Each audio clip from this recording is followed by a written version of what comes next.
ભવનાથનો મેળો બહુ સારી રીતે સંપન્ન થયેલો, જેની અંદર ત્રણેય અખાડા, સાધુ સંતો અને તમામ પદાધિકારીઓ, તંત્રએ સાથે મળીને, સ્થાનિક બધાએ મળીને પણ મેળો જે છે ખૂબ સારી રીતે સંપન્ન કર્યો, જેમાં સાધુ સંતોના દર્શન રવેડીના કર્યા, યાત્રાળુઓ બધાને ભોજન પ્રસાદની વ્યવસ્થા ઉતારાવાળાએ બધી આપી. આ બધી પ્રશંસનીય કામગીરી થઈ છે.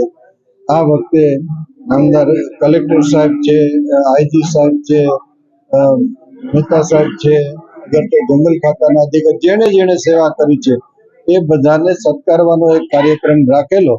અને આજે પ્રેમાનંદ દિલનાથ મહાદેવની અંદર બધાને સત્કાર કર્યો છે. ખૂબ ખૂબ ધન્યવાદ. સરકારને પણ ખૂબ ખૂબ ધન્યવાદ. આ રીતે હળી મળીને મેળો હંમેશાને માટે કરતા રહી.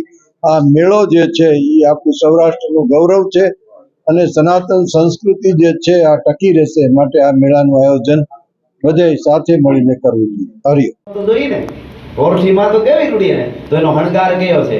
હીરા મોતી માણેક એનો હણગાર નથી, આવા સાધુડા એનો હણગાર છે.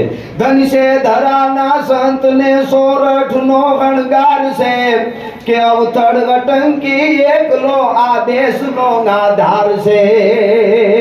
કહે રાજ કરણી ઉજળી સતપંથ નો પડકાર છે. અમારા બાપુ મુક્તાનંદ ને વંદન હજારો વાર છે.